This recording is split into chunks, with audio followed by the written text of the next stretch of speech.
Koder ji. I hope you all are doing extremely well. Now, in this video, our full focus on Deep Learning Unit 2. Unit 2 means it is a very important unit for how you train your neural networks very effectively. So, the Unit 2 content are most important topics in the field of deep learning, and they are very important for your exams because topics are frequently asked in the question. So you must have to watch this video till the last. Deep forward neural network, gradient descent, some other famous types of gradient descent, and the auto encoders and different type of auto encoders techniques and optimization techniques. तो यदि मैं इस syllabus की बात करूं तो ये syllabus is fully considered to the neural network. But neural network में आप किस तरह से चीज़ों को ऑप्टिमाइज करते हो और कौन कौन सी टेक्निक्स का आप यूज़ करते हो, ये इसके बारे में है। ठीक है, तो आपको इससे पहले एक अंडरस्टैंडिंग होना चाहिए इस वीडियो को देखने के लिए, basics of the deep learning. आप उसके लिए मैं आपको प्रेफर करूंगा कि आप जो मेरी डीप लर्निंग की प्लेलिस्ट है उसमें पहली वीडियो है, it's all about what is deep learning and some famous types of neural network, इसको आप जाके वॉच करिए। एंड देन सेकंड वीडियो जहां पे मैंने डीप लर्निंग का 2025 का एक कंसिडर रोड मैप शेयर किया है, जहां पे मैंने एएनएन, सीएनएन, आरएनएन और सीक्वेंस टू सीक्वेंस एल्गोरिथम को कहा किस डेटा स्ट्रक्चर के ऊपर यूज करना है, इसके बारे में डीपली डिस्कस किया है और आपको टूल्स, रिसोर्सेस सबको शेयर किया है ताकि आप अच्छे से डीप लर्निंग को सीख पाओ। और बाकी यूनिट 1 का कंसाइडर आपके नॉलेज होना चाहिए बिकॉज उसमें introduction, history, perceptron, sigmoids, neural network and GPU implementation जैसे इंपॉर्टेंट टॉपिक्स मैंने आपको बहुत डिटेल में कवर कराए हैं। All videos link in the description. Watch this video order wise and then come to this video. Now this video is all about कि आपने जैसा पहला यूनिट के अंदर न्यूरल नेटवर्क को पढ़ा एंड उसकी हिस्ट्री जानी, न्यूरल नेटवर्क एंड सिग्मोइड और परसेप्ट्रॉन को पढ़ा। तो उसके बाद आपने जब पढ़ लिया, आपको डेटा का स्ट्रक्चर समझ में आ गया, तो उस न्यूरल नेटवर्क को ट्रेन करने के लिए, आप उस न्यूरल नेटवर्क को अच्छे से ट्रेन करने की कौन कौन सी इफेक्टिव टेक्निक्स हैं, कौन कौन से इफेक्टिव ऑप्टिमाइजेशन ट्रिक्स हैं जो आप यूज करते हो, तो वो अपन को यूनिट 2 में पढ़ना है। ठीक है, अब अंडरस्टैंडिंग बेसिक्स की बात यदि मैं करता हूं तो this is the basic about the neural network. यदि एक हिडन लेयर है, एक आपकी आउटपुट लेयर है, यहाँ पे एक इनपुट लेयर है। अब ये जो आउटपुट लेयर है इसमें आप वाई हेड फंक्शन को डिनोट करते हो जो कि आपके आउटपुट को डिक्लेयर करता है। अब यदि एक से ज्यादा लेयर होती है हिडन के अंदर तो अपन उस नेटवर्क को बोलते हैं डीप न्यूरल नेटवर्क, जो कि अपना टॉपिक का पहला वाला। ये टॉपिक आपको क्लियर होता है। डीप न्यूरल नेटवर्क क्रिएट करने के लिए आपको मल्टीपल हिडन लेयर्स चाहिए होंगी। ठीक है, अब ये जो मैं आपको ये पढ़ाने वाला हूँ उसको थोड़ा सा समझो जरा। मैं आपको बहुत ही डिटेल में सब कुछ पढ़ाने वाला हूँ। ठीक है, इंट्रोडक्शन टू द 1980s की यदि बात करें तो जेफरी हिंटन ने जब बैक प्रोपगेशन एल्गोरिथम को इंट्रोड्यूस किया तब वो इतना फेमस नहीं हुआ। But deep forward neural network में 2010 में बहुत ही ज्यादा पॉपुलैरिटी गेन करी because of the two reason. पहला रीजन था कि we achieved some computation power and the data availability. After Facebook जब अपने पास बड़े बड़े मोबाइल्स आने लगे, आपके यूजर्स बहुत ज्यादा होने लगे, हर एक छोटे छोटे बच्चे के पास मोबाइल आने लगा, तो क्या हुआ कि डेटा जनरेट होना बहुत स्पीड से हो गया। 2x 100x की स्पीड से अपन डेटा जनरेट करने लगे और उसी के साथ साथ कंप्यूटर्स बहुत छोटे होते गए और बहुत पावरफुल होते गए।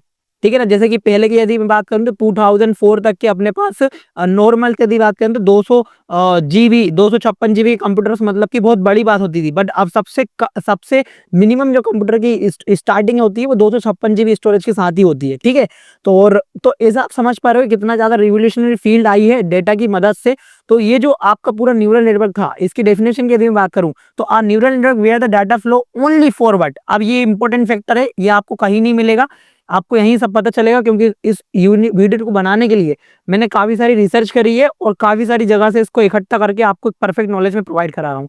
अब ओनली फॉरवर्ड तो ये जाने वाला है, बट इनपुट, हिडन और आउटपुट ये तीनों लेयर से होके जाएगा। Train it using the back propagation to minimise the error. Back propagation algorithm का ये यूज करता है टू मिनिमाइज द एरर।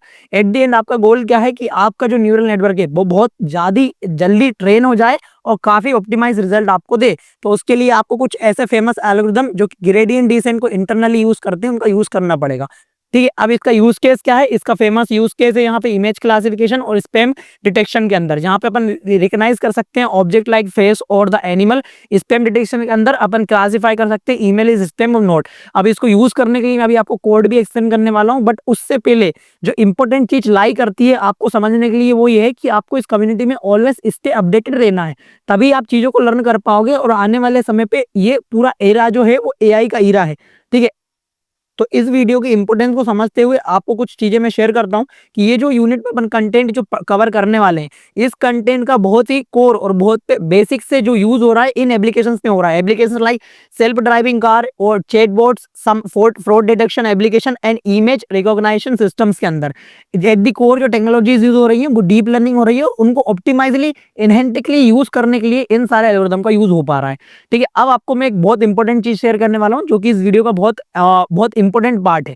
ठीक है, यदि आप बहुत समझ लेते हो तो आपको इस यूनिट और एआई का फंडामेंटल समझ में आ जाएगा। ठीक है, तो जैसा कि मैंने आपको यहाँ पे बताया, इस इमेज को आप देखो। सबसे पहली प्रॉब्लम अपन को एआई के अंदर क्या आई, डीप लर्निंग के अंदर क्या चैलेंज आया। वो चैलेंज क्या है, डेटा को समझने के लिए। तो अपन ने डेटा को अलग अलग पार्ट्स में डिवाइड करा। सबसे पहला जो अपन ने डिवाइड करा वो था अपना टेबुलर डाटा, जिसको अपन स्ट्रक्चर डाटा बोलते हैं। जो भी डाटा टेबल की फॉर्म में होता है उसको अपन टेबुलर डाटा बोलते हैं। अब उसके लिए अपने डीप लर्निंग में सबसे पहले जो अपन ने नेटवर्क्स पढ़े वो थे आर्टिफिशियल न्यूरल नेटवर्क, बिकॉज इनको डिजाइन ही इस तरीके से किया गया था कि ये टेबुलर डाटा के ऊपर अच्छे से ट्रेन हो सके और कुछ नए डेटा के बेसिस पे इसको प्रिडिक्ट कर सके अपन। ठीक है, फिर सेकंड प्रॉब्लम आती है अपने पास अनस्ट्रक्चर्ड डाटा, जैसे कि इमेज, वीडियो, ऑडियो। अब इमेज की बात करूं तो इमेज क्या है, image is nothing just a collection of 2D grid. ठीक है, pixel, just a collection of pixels and they represent in the 2D grid. 2D grid, अब जो 2D ग्रिड है ना, उसका एक मीनिंग है, उस मीनिंग को, उस महत्व को एएनएन नहीं समझ पा रहा था। तो उसके बाद अपन को जरूरत पड़ी किसको स्टडी करने की, सीएनएन की। अब जब भी अपन ने सीएनएन की स्टडी करी तो सीएनएन वाली जो पार्ट है, यहाँ पे देखो आप, यहाँ पे जो आपकी यूनिट वाला आपका जो पूरा डीप लर्निंग का यूनिट है, उसको कंटेंट ही कुछ इस तरीके से, यूनिट 1 में आपको basic history and some famous introduction से आपको अवेयर कराया गया। Unit 2 all about ANN, deep forward neural network, और यूनिट 3 आपका सीएनएन है, और यूनिट 4 में आपको बैक प्रोपगेशन पढ़ना, और यूनिट 5 में अपन को एनएलपी जैसी एप्लीकेशन को बहुत आइडेंटिकली प्रूव करना और पढ़ना है। ठीक है, तो यहाँ पे अगेन आते हैं नोट्स पे, और आप समझ गए हो कि जब अपना एएनएन काम नहीं करा, आर्टिफिशियल न्यूरल नेटवर्क के लिए ये वाला डेटा स्ट्रक्चर काम नहीं करा, तो अपन ने यूज करा सीएनएन। ठीक है, कन्वेंशनल न्यूरल नेटवर्क। तो आपने क्या समझा इस वीडियो में कि आपको यदि इंपोर्टेंस पता होगा डेटा के स्ट्रक्चर की, तो आप एक परफेक्ट एल्गोरिथम को चूज कर पाओगे और बहुत ही रोबस्ट एप्लीकेशन बिल्ड कर पाओगे in the field of artificial intelligence. अब इन दोनों के बाद आपके पास जो तीसरा चैलेंज आता है वो आता है textual data. Textual data means कि this is like a textual data. अब इस टेक्सचुअल डेटा की भी एक मीनिंग है। ठीक है, इस मीनिंग को अंडरस्टैंड करने के लिए अपन ने इसको कन्वर्ट करा नंबर्स में, और इसको बहुत ही आइडेंटिकली अपन ने अपने न्यूरल नेटवर्क में फीड करा। अब उसके लिए आपको अलग अलग एल्गोरिथम की जरूरत पड़ी, जो एल्गोरिथम के नाम है अपने फेमस न्यूरल नेटवर्क के नाम है आरएनएन। ठीक है, यहाँ पे मैंने अपनी जो पहली वीडियो है उसमें इन सारे टाइप्स को कवर करा है, जैसे कि feed forward neural network, conventional neural network, recurrent neural network, यहाँ पे एलएसडीएम एंड जेन, जो दोनों आरएनएन के पार्टी हैं, और ऑटो एनकोडर। तो ये जो चारों यूनिट मैं आपको बता रहा हूँ, ये यूनिट, ये जो चारों आपके न्यूरल नेटवर्क है ना, इन्हीं को आपको डीप लर्निंग में स्टडी करना है, और यही सारी चीज आपकी स्टडी है इनके ऑप्टिमाइजेशन टेक्निक से आपकी पूरे सिलेबस के अंदर। तो इसी तरह से आपने पूरा सिलेबस भी अंडरस्टैंड करा, और आपकी पूरी जो यूनिट है वो इन्हीं पांचों के बीच में महत्व है। ठीक है, यही सब कुछ है डीप लर्निंग के अंदर। ठीक है, इन्हीं सारी एप्लीकेशन बिल्ड हो रही है, बिकॉज इनको ट्रेन करने के लिए, इनको डिजाइन करने के लिए बहुत टाइम लगा है अपन को। ठीक है, तब जाके अपने पास इतने फेमस, इतने एक्यूरेट न्यूरल नेटवर्क अपन बना पाए। अब न्यूरल नेटवर्क क्या है, is just a copy of human brains that mimic like a human. ठीक है, अब यहाँ पे इन सब के बाद अपने पास जो चौथा चैलेंज आया वो आया सीक्वेंस टू सीक्वेंस डाटा। अब सीक्वेंस टू सीक्वेंस डाटा को सॉल्व करने के लिए अपन को जरूरत पड़ी एनकोडर डिकोडर की। अब एनकोडर डिकोडर अपन बहुत डिटेल में पढ़ने वाले हैं, बट अभी ये जो आपको ओवरव्यू मैंने बताया कि किस तरह से एएनएन, सीएनएन, आरएनएन और ऑटो एनकोडर का एक महत्व है आपकी डीप लर्निंग की फील्ड में, यदि आपको समझ में आया हो तो make sure to share this video, like this video, and subscribe ProCoderG. And if you have any doubt, so please put your query. I will try my best to solve your query as well in the comment section. So ये सब होता है आपका complete. Now come to the topic and let's understand this. Let's understand this code. अब ये जो code है आपका पाइथन में है, जैसा कि मैंने आपको पहली वीडियो में बताया था, जो डीप लर्निंग की ये वाली वीडियो थी, जिसे मैंने आपको एक रोड मैप शेयर किया था प्रैक्टिस के लिए या फिर टूल्स के लिए। तो वहां पे मैंने प्रोग्रामिंग लैंग्वेज की बात करी, तो जो पहली आपकी लैंग्वेज है वो है पाइथन। तो आपको जो कोड में एग्जांपल दे रहा हूँ वो है यहाँ पे पाइथन का। टेंसरफ्लो एक फ्रेमवर्क है जो कि गूगल द्वारा प्रोवाइड किया जाता है, डीप लर्निंग की एक बहुत फेमस फ्रेमवर्क है, जिससे आप डीप लर्निंग की एप्लीकेशन को बिल्ड करते हो, उसमें अपने डेटा को ट्रेन करते हो, न्यूरल नेटवर्क को इंपोर्ट करते हो। तो यहाँ पे मैंने अपनी सबसे इतने पार्ट में मैंने अपने कोड को इंपोर्ट करा, मैंने एडम ऑप्टिमाइजर का यूज करा, बिकॉज अपन जो इसमें डेटा सेट यूज करा है ये एक टेबुलर डाटा है, और टेबुलर डाटा की सबसे फेमस जो ऑप्टिमाइजर टेक्निक है वो है एडम। ठीक है, उसको मैंने इंपोर्ट करा। आपको ब्रीफ से कुछ भी कोड नहीं करना है, आपको सारे कोड्स राइट ही हैं और बाय द ग्रेट प्रोफेसर्स, आपको सिर्फ उनको इंपोर्ट करके यूज करना है। नाउ जो सेकंड जो अपना पार्ट किया अपन अपने कोड के अंदर अपने अपने डेटा सेट को लोड किया, और जो डेटा सेट अपन यूज कर रहे हैं वो है अपना मैनेज डेटा सेट। अब ये बहुत ही फेमस डेटा सेट है जिसके अंदर 0 से लेके आपकी 9 तक के 110 डिजिट की डेटा स्टोर है। ठीक है, यहाँ पे बहुत बड़े पैमाने पे इस डेटा को एक्यूरेट और क्लियर करके आपको दिया गया है ताकि आप इन छोटे छोटे प्रैक्टिकल एप्लीकेशन को रन कर पाओ। मैं इसको एक्चुअली रन कर चुका हूँ और उसका रिजल्ट मैं आपको बताने वाला हूँ आफ्टर एक्सप्लेनिंग द कोड। अब ये वाला जो कोड था यहाँ पे अपने सीक्वेंशियल मॉडल का यूज करा, बिकॉज वो अपना कौन सा मॉडल डेटा का टाइप का था, टेबुलर डाटा था। ठीक है, अब यहाँ पे आपका जो एक्टिवेशन फंक्शन है वो मोस्ट फेमस फंक्शन अपन रेल्यू का यूज करा, बिकॉज ये बहुत ऑप्टिमाइज रिजल्ट देता है आपके लॉस को मिनिमाइज करने के लिए। अब यहाँ पे अपने मॉडल को कंपाइल करा, कंपाइल करने के बाद फिट बोल के अपने मॉडल को ट्रेन करा आपके ट्रेनिंग डेटा के ऊपर। और यहाँ पे जो ईपोक्स अपन ने यूज किया ये वाला 5, इस ईपोक का मतलब है ग्रेडियंट डिसेंट। अभी मैं आपको ये आगे समझाने वाला हूँ, डोंट वरी अबाउट दिस। और उसके बाद मैंने मॉडल की एक्यूरेसी को प्रिंट करा। तो आपको ये समझना पड़ेगा कि ये मॉडल की एक्यूरेसी इतनी एक्यूरेट क्यों आई, इतना सही क्यों आया। एक ही रीजन है इसके पीछे का, क्योंकि सबसे पहले जो अपन डेटा यूज कर रहे हैं, डेटा सेट जो यूज कर रहे हैं वो बहुत एक्यूरेट डेटा सेट है, बहुत ही वेल स्ट्रक्चर्ड डेटा सेट है, इस वजह से इतना एक्यूरेट आया। और दूसरा, अपने हर जगह पे एक बेस्ट अप्रोच को चूज किया, like Adam is a best optimiser, sequential model को अपन यूज करा। तो बेसिकली जब आप बेस्ट बेस्ट जगह से लर्न करते हो, बेस्ट बेस्ट टेक्निक्स को अप्लाई करते हो, तो आपका रिजल्ट एक्यूरेट आने ही वाला है। ठीक है, तो अब नो मैटर आपका इन फ्यूचर आपको ऐसे कुछ इमेजेस मिलती हैं आपकी पुरानी की, मान लो आपको कुछ नंबर्स ऐसा लिखा हो इमेज के अंदर, आप उसको मैग्नीफाई नहीं कर पा रहे हो, मैग्नीफाई नहीं कर पा रहे हो कि क्या लिखा है, नंबर भूल चुके हो, तो आप इस मॉडल को उस इमेज को दे सकते हो और वो बहुत ही एक्यूरेटली उस पैटर्न को समझ के आपको बता सकता है कि हाँ उस एक्यूरेट नंबर उस जगह पे ये था। तो बहुत बड़ी प्रॉब्लम सॉल्व करता है एक छोटा सा कोड भी आपकी लाइफ के अंदर। तो make sure to share this video. Now let's come to the topic and understand the gradient descent. You are already understand what is the term of managed data set and deep forward neural network. अब gradient descent की मैं सबसे पहले definition आपको पढ़ता हूँ, बहुत ही अच्छी डेफिनेशन मैंने यहाँ पे शेयर करी है। Gradient descent is an optimisation algorithm. सबसे पहली बात तो डीप लर्निंग में सारी चीजें एल्गोरिथम है और सबसे एडवांस एल्गोरिथम है, used to minimise the function by iteratively moving towards the step based descent. ठीक है, आई एग्जाम्पल के लिए negative gradient in machine learning it's primarily to minimise the loss function thereby improving the model accuracy. तो आप समझे क्या, gradient descent एक optimization algorithm है जो कि हम यूज करते हैं अपने फंक्शंस को मिनिमाइज करने के लिए। ठीक है, बार बार एक ही पैटर्न को फॉलो करके। अब इस डायग्राम को अपन समझते हैं, क्या समझ रहे हैं। ग्रेडियंट descent का डायग्राम ये है, यहाँ पे देखो एक्स एक्सिस है, यहाँ पे वाई एक्सिस है। ठीक है, इस वाले एक्सिस पे आपके पूरे वेट्स हैं, इस वाले एक्सिस पे भी आपके वेट्स प्लस आपका ग्रेडियंट है। अब ये जो ग्राफ आपको दिख रहा है ना, ये जो कर्व आपको दिख रहा है, इस कर्व में आप क्या दिख रहे हो, यहाँ पे आपको वेट दिया गया है, इनिशियल वेट, और यहाँ पे आपको ग्रेडियंट दिया गया है। ग्रेडियंट क्या है, it is nothing, is just a direction. ठीक है, अब ये सारे जो आपके न्यूरल नेटवर्क के अंदर सिर्फ दो ही चीज होती है, एक चीज तो होते हैं आपके क्या लेयर्स, एक चीज होती है आपका आउटपुट लेयर और दूसरी बीच में होती है हिडन लेयर। अब हिडन लेयर के पास दो चीजें होती हैं, एक तो होता है उसका क्या वेट और एक उसका होता है वेयस। तो ये जो वेट और वेयस की वैल्यू को जब अपन मिनिमाइज करते हैं अपने डेटा के लिए, ठीक है, तो वो क्या होता है कि एक एक्यूरेट रिजल्ट अपन को प्रोवाइड करता है। तो ग्रेडियंट descent का काम है कि आपके जो ग्रेडियंट की जो एरर्स हैं और जो उसकी वेट की वैल्यू उसको क्या करना, मिनिमाइज करना। देखो यहाँ पे लिखा गया, आप एक्यूरेट तो नहीं कर सकते बट मिनिमाइज पे ला सकते हो आपके एरर्स को।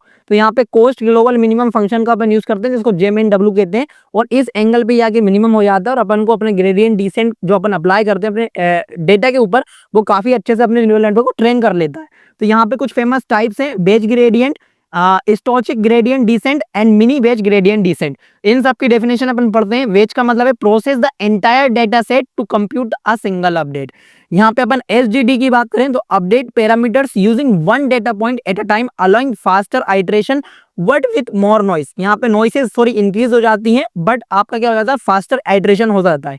मिनी वेज ग्रेडियंट descent की बात करें तो a comparison between the batch and stochastic method updating parameters using a subset of a data. तो आप समझ गए हो ये तीनों जो टाइप्स हैं ग्रेडियंट descent के, इनको आपको राइट करना है, आपको ये वाले डेफिनेशन राइट करना है, ये वाला आपको डायग्राम ड्रॉ करना है। And after all of this इन सब का यूज केस कहाँ पे है, लीनियर रिग्रेशन जैसी प्रॉब्लम, न्यूरल नेटवर्क को ट्रेन करने के लिए, train deep neural network model to minimise the loss function and improving the prediction accuracy को लिए, सपोर्ट वेक्टर मशीन के अंदर optimizing the margin between the different classes and classification task. इन सब में इसका यूज केस है। अब इसको इनिशियलाइज करने के लिए सिंपल सा मेथड है जो कि मेरे को आपको इस डायग्राम से समझ में आ गया होगा, बट उसको एक्सप्लेन करते हैं। सबसे पहले अपन इनिशियलाइज करते हैं सारे पैरामीटर को रैंडम वैल्यूज के साथ, ताकि अपना जो रिजल्ट है वो अपने डेटा पे इफेक्ट ना करे। कंप्यूट ग्रेडियंट करते हैं, मतलब कि calculate the gradient of the loss functions and repeat each parameter. अपन उसको रिस्पेक्ट टू ईच पैरामीटर करते हैं। ठीक है, हर पैरामीटर के हिसाब से अलग अलग लॉस फंक्शंस उसमें अप्लाई होते हैं। अपडेट पैरामीटर्स की बात करूं तो adjust the parameter in the direction opposite to the gradient by the factor of the learning rate. ठीक है, अब ये अपने पैरामीटर को अपडेट करते हैं, कब करते हैं, ये मेथड अपनी थर्ड मेथड है। जब अपने पैरामीटर एडजस्ट हो जाते हैं तो अपन उसकी डायरेक्शन के अपोजिट में उसको एडजस्ट करते हैं ताकि अपना लर्निंग रेट क्या हो, इंक्रीज हो। और आखिर बात ये है कि अपन इसको आइटरेट करते हैं। अब ये जो मैंने कोड के अंदर यहाँ पे बताया था ईपोक, ईपोक मतलब कि ग्रेडियंट को सिलेक्ट करना 5 टाइम्स, मींस ये पूरे कोड को जब ये ट्रेन होगा, आपका ट्रेन वाला डाटा जो आपका ट्रेनिंग डेटा है, ये 5 टाइम्स जाके उसको लोड करेगा। ठीक है, 5 टाइम्स उस पर ग्रेडियंट और लॉस फंक्शन अप्लाई होंगे। ये इसका मतलब था यहाँ पे 5 को सिलेक्ट करने का। ठीक है, तो उसके लिए आपको ये नॉलेज पता होना चाहिए कि repeat the process until the coverage आए when the loss functions are minimal. At the end अपना गोल है लॉस फंक्शंस को मिनिमल वैल्यू फाइंड करना ताकि अपना रिजल्ट क्या हो, एक्यूरेट हो, वेल डिजाइन हो। Now, after all of this, if you able to understand deep forward neural network, the basic code about the introducing a neural network and the gradient descent, तो please share this video with your community if the video is helpful। अब यहाँ पे बहुत सारे types है, अब इन types को मैं इतना डिटेल में कवर नहीं करूंगा, सारे नोट्स को आपका लिंक डिस्क्रिप्शन में मिल जाएगा, आपको जाके चेकआउट करना है। मैं सिर्फ इनके की पॉइंट्स और इनकी डेफिनेशन, इनका यूज केस आपको शेयर करने वाला हूँ। सबसे पहला जो आता है यहाँ पे मोमेंटम बेस्ड ग्रेडियंट डिसेंट, इसका एल्गोरिथम और डायग्राम कुछ इस तरीके से होता है। यहाँ पे नेस्ट्रोप एक्सेलरेटेड ग्रेडियंट डिसेंट भी है, जहाँ पे इसका डायग्राम कुछ ऐसा है और यहाँ पे इसका डायग्राम ऐसा है, दोनों में आपकी लेंथ है एंड आपके वेट है। ठीक है, अब इसकी बात करें मोमेंटम बेस्ड की, इसका यूज कैसे डीप लर्निंग के किन सारे एल्गोरिथम के अंदर, जहां पे अपन CNN और RN के transformer for task like image classification, NLP and the reinforcement learning के अंदर इस वाले ग्रेडियंट डिसेंट की इंपोर्ट करते हैं लाइब्रेरी से और उसको यूज करते हैं। ठीक है, की पॉइंट्स क्या है, इसमें वेलोसिटी होती है for running the total previous gradient decent. इसका सिंपल सा मतलब है ये अपने जो ग्रेडियंट डिसेंट है इसका एडवांस वर्जन है। Why adding the previous bit update the current one giving the model momentum. ठीक है, अपने मॉडल को मोमेंटम प्रोवाइड करना, why the previous gradient descent values. ठीक है, that has the accelerate to coverage and reduce the oscillation. I hope कि आपको ये समझ में आ गया होगा। Now let's come to the another topic. अब यहाँ पे जो टॉपिक है ये आपका पूरा एडवांस वर्जन है। ठीक है, नेक जो है, नेक वाला जो आपका ग्रेडियंट डिसेंट है, it is the advance version because it improves the momentum update bye calculating the gradient after and look at.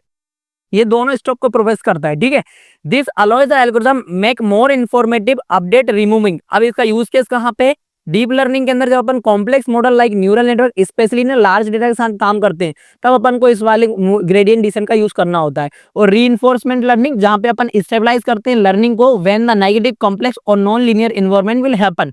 ठीक है, नॉन लीनियर का मतलब कैसा है कि आपके पास डेटा पूरा ही अनस्ट्रक्चर है, आपका डेटा सीख नहीं सकता है, बहुत ही उसको टाइम लगेगा एल्गोरिथम को डिजाइन करने के लिए, तब आप रीइंफोर्समेंट लर्निंग का यूज करते हो आपके डेटा के ऊपर। तो वहां पे आप बेसिकली आप नॉर्मल ग्रेडियंट डिसेंट आपके लिए हेल्पफुल नहीं होगा, आपको एडवांस ग्रेडियंट डिसेंट यूज करना पड़ेगा like Nesterov accelerated gradient descent. तो इसका यूज केस भी आप समझ गए हो। Now let's come to the some another topic जहां पे अपन स्टोचस्टिक ग्रेडियंट डिसेंट को समझने वाले हैं। It is a variant of gradient descent where instead of using the entire data set we use some gradient for the each step. अब इस diagram को समझो, इसको ऐसे किसी को ड्रॉ करके आना है। ग्रेडियंट की बात करते हो पर एंटायर डेटा के ऊपर एक बार अपना एल्गोरिथम रन कर लेते हैं, ग्रेडियंट डिसेंट को अप्लाई कर देते हैं। ठीक है, बट अपन इसकी बात कर रहे हैं किसकी, स्टोचस्टिक मेथड की। तो वहां पे क्या होता है, हर एक पॉइंट पे अपन ग्रेडियंट डिसेंट की वैल्यू को चेंज करते हैं ताकि अपन को क्या मिले, एक particularly useful when working with the large data set. ये होता है इसका सिंपल सा मतलब। की पॉइंट्स और बेनिफिट क्या है, की पॉइंट्स की बात करें, update the faster is simple, faster updates, noise in updates. Benefit की बात करें, faster coverage, well work well on the large data set because large data set को यहाँ पे आपको आप जाना, आपको जो ऑनलाइन आपकी आईडी है टेंसरफ्लो की, वहां पे आप वर्चुअली जो न्यूरल नेटवर्क क्रिएट करते हो ना, वहां पे अलग अलग एक्टिवेशन, अलग अलग ग्रेडियंट फंक्शन का सिलेक्ट करके आप इनका बीच में डिफरेंस समझ सकते हो कि हाँ यार ऐसा सही है कि अब जब अलग डेटा देते हो आप तो वो अलग तरीके से ट्रेन करता है। ठीक है, ये मैंने अपनी प्रीवियस वीडियो में बना रखा है, बता रखा है, आप जाके उसको चेकआउट कर सकते हो। ठीक है, वो वीडियो बहुत हेल्पफुल है। Now let's come to the topic in understand the optimisation technique. अब आपने ग्रेडियंट डिसेंट पढ़ लिया, आपने डीप लर्निंग के जो आपके फेमस एल्गोरिथम था डीप फॉरवर्ड न्यूरल, इसको अंडरस्टैंड कर लिया, बट उन सब के बाद भी आपके पास कुछ ऑप्टिमाइजेशन एल्गोरिथम है। ठीक है, तो यहाँ पे Adagrad is the one of the most famous algorithm to optimize your learning rate. Learning rate, ठीक है, यहाँ पे को समझना है लर्निंग रेट को ऑप्टिमाइज करने के लिए। लुक यहाँ पे डेफिनेशन में भी दिया गया है, Adagrad adapt the learning rate for each parameter individually based on the past gradient. It scales the learning rate for each parameter. I just clear this. Each parameter is inversely proportionally and some square root for the past gradient for the parameters. अब इसका की points क्या हुए, सबसे पहली बात तो ये कि अडेप्ट द लर्निंग रेट। ठीक है, each parameter has its own learning rate to decrease over the time.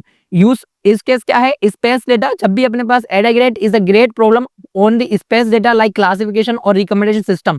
तो जब भी आप इन जैसी प्रॉब्लम के अंदर काम करते हो और आप यूज करते हो ग्रेडियंट डिसेंट के टाइप को, ग्रेडियंट डिसेंट एल्गोरिथम को, तो वहां पे जो ऑप्टिमाइजेशन टेक्निक्स है वो आपको एडा ग्रेड का यूज कर सकते हो। अब ये जो ग्राफ आपको दिख रहा है, ये ग्राफ आपका ग्रेडियंट डिसेंट का ग्राफ है। यहाँ पे देखो ये जो आपका रेड रेड शो हो रहा है ना, ये आपका मिनिमल पॉइंट है। ये सारे आपका जो ग्रेडियंट है, मान लो आपका डेटा का पॉइंट है, आपका वेट है, आपका न्यूरॉन है, इसको एक ग्रेडियंट वैल्यू पे लाना, इसकी मिनिमल वेट और इसकी जो एरर को बिल्कुल मिनिमल करना, ठीक है। It is like the saddle point, ठीक है। तो ये जो पॉइंट है ना, ये जो पॉइंट है, ये आपका कर्व जो मैंने आपको बताया ना, इस तरह से जो कर्व था, ये वही कर्व है, ठीक है। ग्रेडियंट डिसेंट अप्लाई हो रहा है, उसके अंदर ऑप्टिमाइजेशन जो एल्गोरिथम यूज हो रहा है वो एडा ग्रेड। अब इसका आपको यूज केस समझ में आना चाहिए, इसको डिटेल में पढ़ने की कोई जरूरत नहीं है, because deep learning is a great field in some advance field. आपको तभी इस टॉपिक को पढ़ना है जब आपको यूज केस यूज करना है आपको, ठीक है। अब यूज करने से पहले आप यूज केस पढ़ लो, तो आपको समझ में आ जाएगा कि आपके लिए कौन सा एल्गोरिथम, कौन सी ऑपरेशन टेक्निक अच्छी है, ठीक है। अब इसकी लिमिटेशन की यदि बात करूं तो लर्निंग रेट थोड़ा सा डिक्रीज हो जाता है, because the Adagrad learning rate decrease significantly which can stop the progress before each global minimum. तो ये हो गया आपका कंप्लीट आपका एडा ग्रेड वाला जो ऑप्टिमाइजेशन टेक्निक था। अब जो अपन ने अपने वाले अभी कोड में यूज किया था वो था एडम, मतलब कि एडेप्टिव मूवमेंट एस्टिमेशन एल्गोरिथम। ये क्या करता है, it is like a combine the between both momentum and the एडा ग्रेड, ठीक है। एडा ग्रेड का सम एडवांस इसमें ऐड करने पर मोमेंटम, जिसका नाम अपन देते हैं क्या, एडम। अब एडम का सिंपल सा मतलब था एडेप्टिव मूवमेंट एस्टिमेशन, जो भी मूवमेंट्स हैं उसको भी अपन क्या करते हैं, वैल्यूड करते हैं। आप डीप लर्निंग को आप थोड़ा मैथमेटिकल आपको कॉन्सेप्ट क्लियर होना चाहिए, like linear algebra, calculus and differentiation, तो आपको ये सारे टर्म बहुत इजीली अंडरस्टूड आने वाले हैं, ठीक है, समझ में। It maintain the moving average the both gradient and their squared value first and the second moment. Key point क्या है, adaptive learning rate and fast second momentum. Use case क्या है, डीप लर्निंग के अंदर जब भी आप एडम को वाइडली यूज करते हो न्यूरल नेटवर्क को फास्ट कवरेज करने के लिए, specially for the large and the complex data set. जैसे कि मैंने डेटा सेट कॉम्प्लेक्स तो नहीं बट बहुत लार्ज था, ठीक है। अब एडवांस की बात करें यहाँ पर एडवांटेज की, तो यहाँ पे इफिशिएंट है, अडेप्टिव है, गुड डिफॉल्ट है। Good default means often work well with the minimal tuning. अब यहाँ पे आपका सेकंड जो आता है, थर्ड वाला, वो है रूट मीन स्क्वायर प्रोपोगेशन।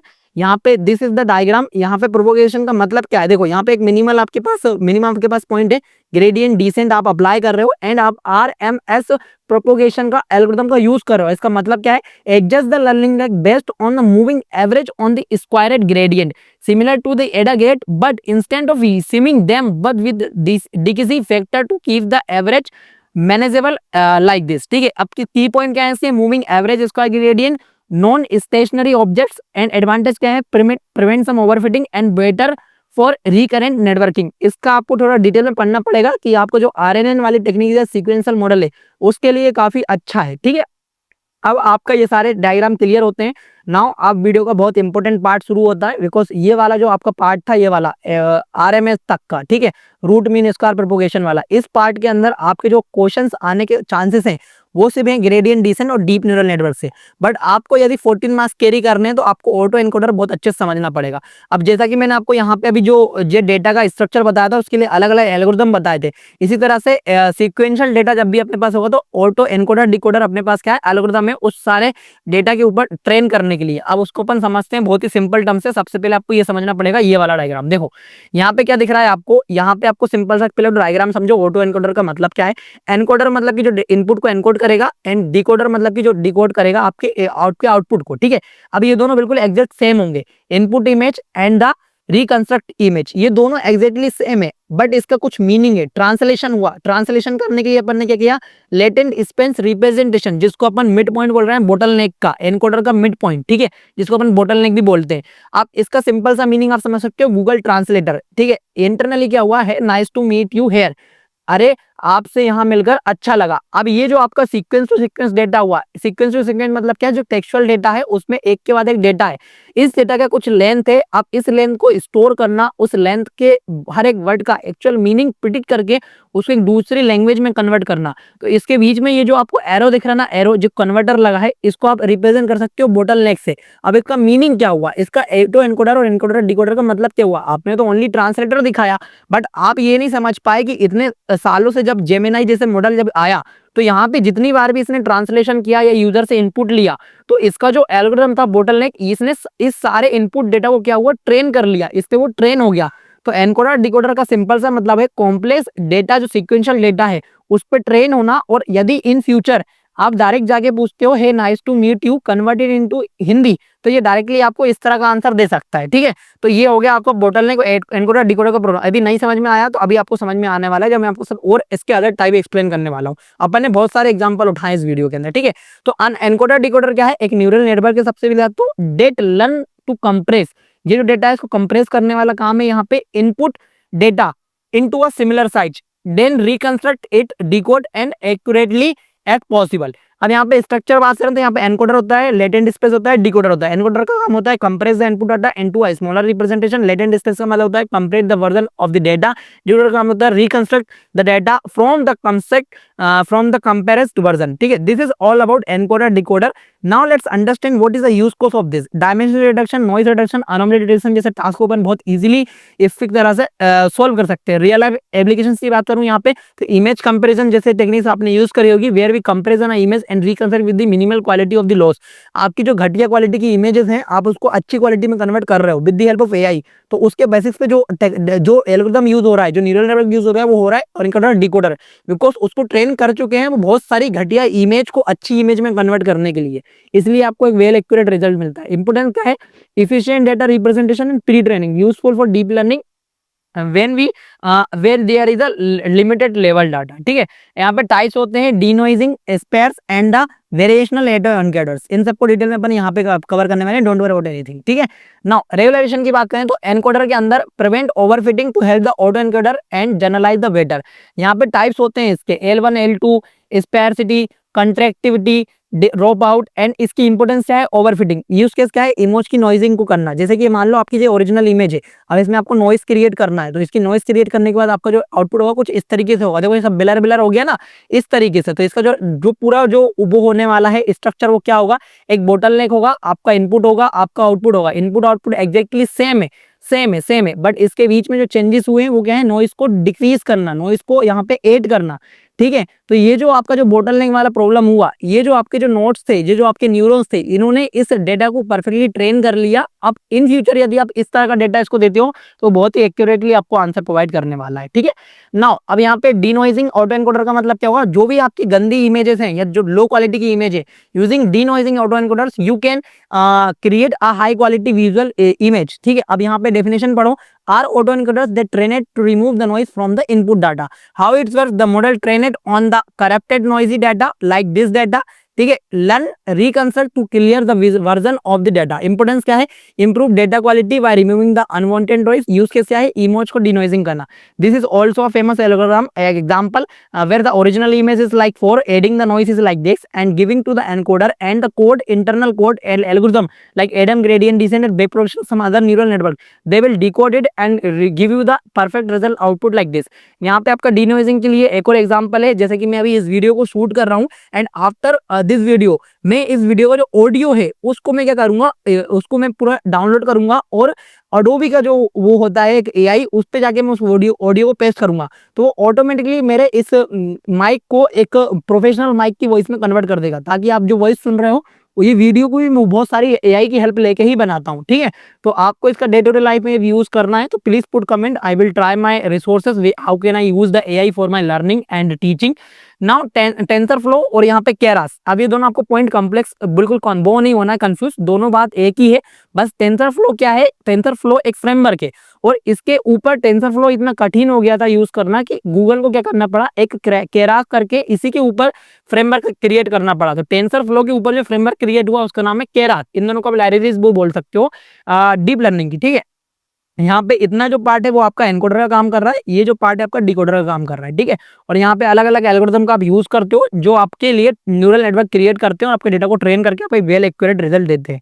ठीक है, आई होप कि आपको यार बहुत ही सिंपल टर्म्स में सीधी सारी चीजें एक्सप्लेन कर रहा हूँ, आपको चीजें समझ में आ रही होगी। थोड़ा सा भी कंफ्यूजिंग लग रहा हो तो please watch this video twice and thrice.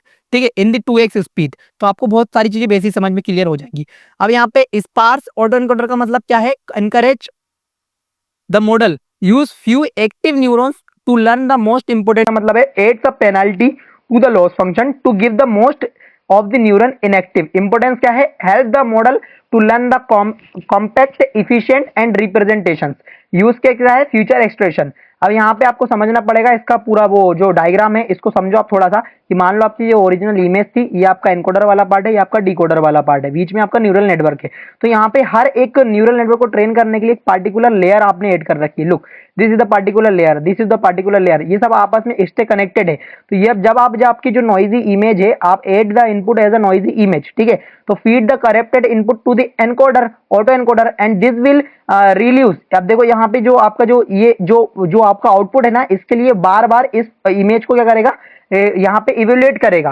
तो ये जो आपका मेजर हुआ, जो loss against the original image हुआ, ये सारा जो काम होता है आप किस में कर रहे हो, sparse auto encoder. Because इसका वर्क करने काम करने का पूरा मेथड क्या है, as a penalty loss function to keep the most neurons inactive neurons, ठीक है। अब यहाँ पे आपका जो contractive autoencoder से it is like the add a penalty to the prevent the model and too sensitive it so change the input data how it works stable to learn future and like this। और यहाँ पे importance की बात करें अपन तो generalisation, जैसे कि अपन को मॉडल को एक्यूरेट करना और मोर रोबस्ट करना। यूज केस में बात करें तो robust for the feature learning, help the task where the small changes are shouldn't drastically affect the output. यहाँ पे वेरिएशनल ऑटो एनकोडर्स होते हैं जिसकी अपन बात कर रहे हैं BAE। इसमें आपका इनपुट होता है, एनकोडर होता है, यहाँ पे आपके पूरे आपके बोटल नेक वाले वैल्यूज होते हैं, एल्गोरिथम होते हैं, डिकोडर होता है, and the output is like this. अब इसमें जो काम कैसे करता है, are use for generate the new data while learning the probabilistic distribution of the data. अब ये वाला जो एल्गोरिथम या फिर ऑटो एनकोडर टेक्निक है, ये बहुत ज्यादा यूज केस उसका तब होता है जब अपन को डेटा ऑगमेंटेशन जैसे टास्क करने होते हैं। डेटा ऑगमेंटेशन क्या है, एक पूरी टेक्निक है जहां पे अपने डाटा से अपना जो डेटा पड़ा हुआ है, अपने पास डेटा कम है, तो उसको आड़ा टेढ़ा करके अपन और नया डाटा जनरेट करते हैं, ठीक है, ताकि अपना मॉडल अच्छे से ट्रेन हो पाए और अच्छे से आपका आउटपुट दे पाए। अब how it's work, like unlike the regular auto encoders, VAE models are the data distribution to generate the new samples of the sampling and the learning distribution. Very simple to understand. Now what is the importance, allow the data generation and used in the generative modelling. जब भी generative modelling की बात करेगी तो we are going to using this variational auto encoders type algorithm, ठीक है, neural network. अब यहाँ पे यूज केस की बात करें, इमेज जनरेशन जैसे टास्क की अपन बात करें, like creating a new image और अ डाटा और अ ट्रेनिंग सेट। अब यदि आपको कुछ भी न्यूरल नेटवर्क जैसे आपको मॉडल्स यूज करने हैं तो आप उसको अपनी लोकल मशीन में ट्रेन करोगे नहीं, तो आपको हगिंग फेस जैसी एपीआईज का यूज करना है, एक कम्युनिटी का यूज करना है जहां पे ऑलरेडी प्री ट्रेन मॉडल का आप यूज कर सकते हो, एपीआईज का यूज कर सकते हो अपने पर्सनल प्रोजेक्ट के अंदर, ठीक है। Auto encoder relationship with PCA and SBD, बहुत ही सिंपल सी बात है। ऑटो एनकोडर का ये पीसीए और एसबीडी दोनों एक ऐसे कॉम्प्लेक्स टास्क हैं जहां पे आप अपने फ्यूचर को एक्सट्रैक्ट करते हो और आपके डेटा से नॉइज को रिड्यूस करते हो ताकि अपना जो डेटा है वो क्लियर हो पाए, ठीक है। इनपुट लेयर है, बोटलनेक लेयर है, आउटपुट लेयर है। इस ऑटो एनकोडर का जब भी डायग्राम बनाओगे तो आपको कुछ इस तरह से डायग्राम बनाना है।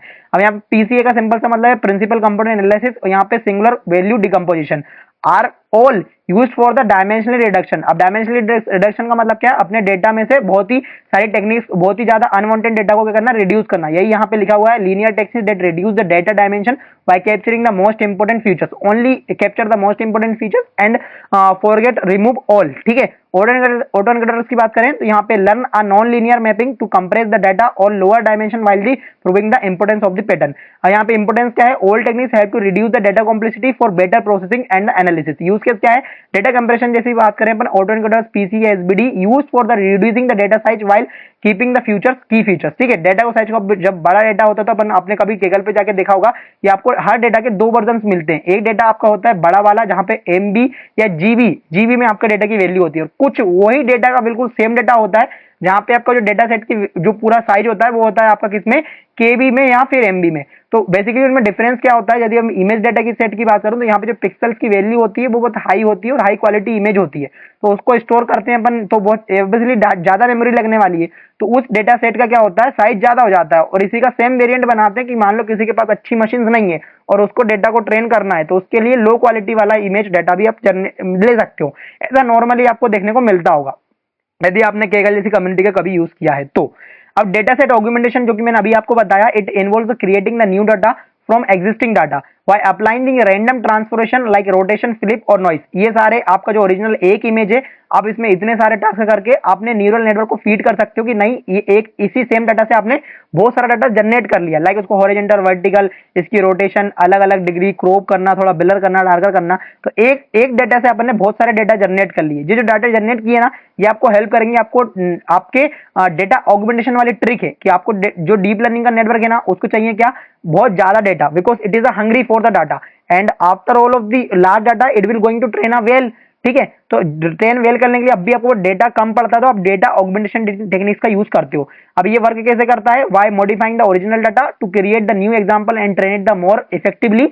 हेल्प क्या करता है अपन को, prevent for the overfitting, improve the model ability and the generalizity. Use case क्या है, इमेज ऑगमेंटेशन जैसी techniques like used in the computer vision, increase the size and diversity of the training data set for the better performance. So yes, this is all about this video, जहां पे अपन ने data augmentation, some neural network, famous autoencoder types and some famous theoretical concepts about the autoencoders, gradient descent, some other conceptual topics and some key forward topics about structure of the data like ANN, CNN like this। ठीक है, ये वाला जो topic था बहुत important है, आपको ये सारे डायग्राम्स और इन सबको पेपर में आपको ड्रॉ करके आना है जब भी ऐसे टाइप आते हैं। और ANN, CNN, RNN को तो आपको तो बहुत डिटेल में पढ़ाने ही वाला हूँ, don't worry about anything. And I hope कि आपको वीडियो अच्छा लगा हो, और बिलीव मी गाइस कि आपको कुछ भी नहीं पढ़ना है, आपको इसी चीज पे ध्यान देना है, because the era is all about AI, जहां पे आप कुछ हर चीज ऑटोमेटेड होते हुए देखते जा रहे हो। यहाँ पे एग्जांपल फेमस है, यहाँ पे क्या, image recommendation system, chatbot system and self driving car. तो how this is going to be possible, because of this deep neural network और large ability of the data.